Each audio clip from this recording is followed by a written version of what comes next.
क्या आपको लगता है कि करोड़पति बनने के लिए हर महीने 10,000, 20,000 या 50,000 की इन्वेस्टमेंट ज़रूरी है? अगर मैं आपसे कहूँ कि सिर्फ 1,000 महीने की एसआईपी से भी आप लंबे समय में 1 करोड़ के वेल्थ तक पहुँचा सकते हैं, तो क्या आप विश्वास करेंगे? लेकिन यहाँ एक बड़ा ट्विस्ट है, 1,000 एसआईपी से 1 करोड़ बनाने का रास्ता जल्दी अमीर बनने का रास्ता नहीं है। यहाँ है समय, डिसिप्लिन और कंपाउंडिंग का खेल। आज इस वीडियो में हम कैलकुलेशन के साथ समझेंगे कि 1,000 की एसआईपी से 1 करोड़ तक पहुंचने में कितना समय लग सकता है और आप अपनी एसआईपी को धीरे धीरे बढ़ाकर इस सफ़र को काफ़ी तेज कैसे कर सकते हैं। सबसे पहले समझते हैं एसआईपी क्या होती है। एसआईपी यानी सिस्टमेटिक इन्वेस्टमेंट प्लान। इसमें आप हर महीने एक फिक्स अमाउंट किसी म्यूचुअल फंड स्कीम में इन्वेस्ट करते हैं। मान लीजिए आपने 1,000 की एसआईपी शुरू की है, तो हर महीने 1,000 आपके खाता से कट जाएगा। एसआईपी का फ़ायदा यह है कि आपको मार्केट का परफेक्ट टाइम चुनने की ज़रूरत नहीं पड़ती।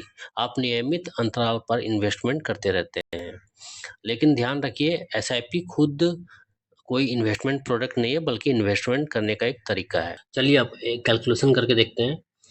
मान लीजिए आप हर महीने 1,000 इन्वेस्ट करते हैं और हम सिर्फ एग्जांपल के लिए 12% एनुअल एवरेज रिटर्न मान लेते हैं। ध्यान रहे, 12% कोई गारंटीड रिटर्न नहीं है। अगर आप 1,000 की एसआईपी लगातार 30 साल चलाते हैं तो लगभग 35 लाख का वेल बन सकता है। अगर यही आप एसआईपी 35 साल चलती है तो लगभग 64 लाख हो सकता है। और अगर आप इससे 40 साल तक जारी रखते हैं तो कैलकुलेशन के अनुसार वेल लगभग 1.18 करोड़ हो सकता है। यानी 1,000 के एसआईपी से भी आप करोड़पति बन सकते हैं, लेकिन इसके लिए आपको लगभग 40 साल का लंबा इन्वेस्टमेंट चाहिए। यही कंपाउंडिंग की पावर है। चलिए अब जानते हैं 1,000 एसआईपी से करोड़पति कैसे बन सकते हैं।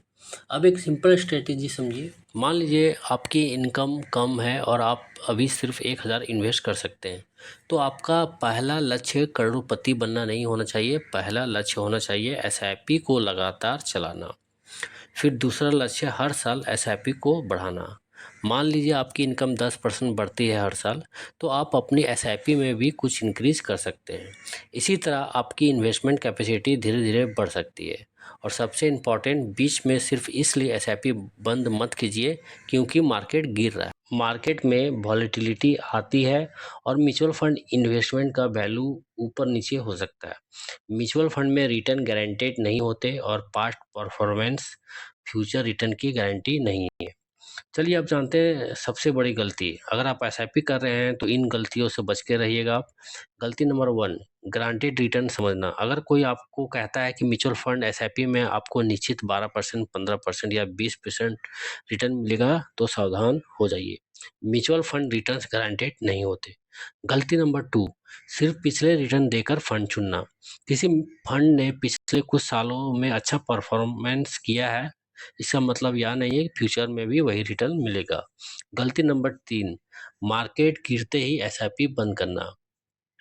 मार्केट ऊपर नीचे हो सकती है इन्वेस्टमेंट आपके इन्वेस्टमेंट जर्नी में, लेकिन एसआईपी का उद्देश्य ही रेगुलर इन्वेस्टिंग की डिसिप्लिन बनाना है। गलती नंबर 4 जो लोग करते हैं, इनकम बढ़ने के बाद भी एसआईपी नहीं बढ़ाते हैं। गलती नंबर 4, इनकम बढ़ने के बाद भी एसआईपी लोग नहीं बढ़ाते हैं। अगर आपकी सैलरी 20,000 से 40,000 हो गई है लेकिन एसआईपी अभी भी 1,000 है, तो आप अपनी बढ़ी हुई इन्वेस्टमेंट कैपेसिटी को पूरा फ़ायदा नहीं उठा रहे हैं। अगर आप सच में एसआईपी से अच्छा वेल्थ क्रिएट करना चाहते हैं, तो आप इन 4 चीज़ों को नज़रअंदाज बिल्कुल नहीं कीजिएगा। पहला है अमाउंट।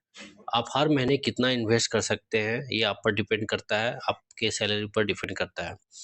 मान लीजिए इन साल आप 1,000 से शुरू कर रहे हैं, तो अगला साल ज़रूर एसआईपी का अमाउंट बढ़ाइएगा। दूसरा है टाइम, आपके पास कितने साल है। अगर आपके पास 15 साल, 20 साल, 25 साल, 30 साल समय है एसआईपी करने का, तो ही आप एसआईपी करना शुरू कीजिए, नहीं तो आप एसआईपी से अच्छा वेल्थ क्रिएट नहीं कर सकते हैं। तीसरा है रिटर्न, आपका इन्वेस्टमेंट किस एसेट में है और उसका एक्सपेक्टेड रिटर्न कितना हो सकता है। चौथा जो है सबसे इम्पोर्टेंट है डिसिप्लिन, आप कितने लंबे समय तक इन्वेस्टमेंट जारी रख सकते हैं। इन चारों में से सबसे पावरफुल चीज़ है अक्सर टाइम ही होती है, क्योंकि कंपाउंडिंग को काम करने के लिए समय चाहिए और जितनी जल्दी शुरुआत होगी उतना ज़्यादा समय आपके इन्वेस्टमेंट को ग्रोथ का मौका मिलेगा। 1000 से शुरुआत करने वालों के लिए सिंपल रोड मैप। अगर आपके पास अभी ज़्यादा पैसा नहीं है तो यह रोड मैप अपनाया जा सकता है। स्टेप 1, 1000 की एसआईपी से शुरुआत करें। दूसरा स्टेप है, पहले इमरजेंसी फंड बनाने पर ध्यान दें। तीसरा जो स्टेप है, अपनी इनकम बढ़ाने की कोशिश करें। स्टेप 4, हर साल एसआईपी को बढ़ाएं। स्टेप 5, लंबे समय के फिनेंशियल गोल के लिए इन्वेस्टमेंट को मेंटेन करें। स्टेप 6, समय समय पर अपने पोर्टफोलियो और गोल्स की रिव्यू करें। और सबसे ज़रूरी, कर्ज लेकर इन्वेस्टमेंट करने से बचें। तो दोस्तों, 1000 आपको रातों रात करोड़पति नहीं बनाएगा, लेकिन 1000 की छोटी शुरुआत आपको इन्वेस्टिंग की आदत जरूर दे सकती है। और अगर समय के साथ आप अपनी एसआईपी बढ़ाते हैं, अपनी इनकम बढ़ाते हैं और डिसिप्लिन तरीके से लंबे समय तक इन्वेस्ट करते हैं, तो 1 करोड़ जैसे बड़े फाइनेंशियल गोल की तरफ बढ़ना संभव हो सकता है। याद रखिए, करोड़पति बनने का असली सीक्रेट सिर्फ ज़्यादा पैसा इन्वेस्ट करना नहीं है। सीक्रेट है जल्दी शुरुआत, प्लस लगातार इन्वेस्टमेंट, प्लस एसआईपी में बढ़ोतरी, प्लस लंबा समय, प्लस डिसिप्लिन। अगर आपको यह वीडियो यूजफुल लगा तो वीडियो को लाइक करें, चैनल को सब्सक्राइब करें और कमेंट में बताएं आपकी करेंट एसआईपी कितनी है, 500, 1000, 5000 या उससे ज़्यादा। मिलते हैं अगले वीडियो में। तब तक इन्वेस्ट कीजिए, सीखते रहिए और अपने फिनेंशियल गोल के लिए डिसिप्लिन रहिए। धन्यवाद।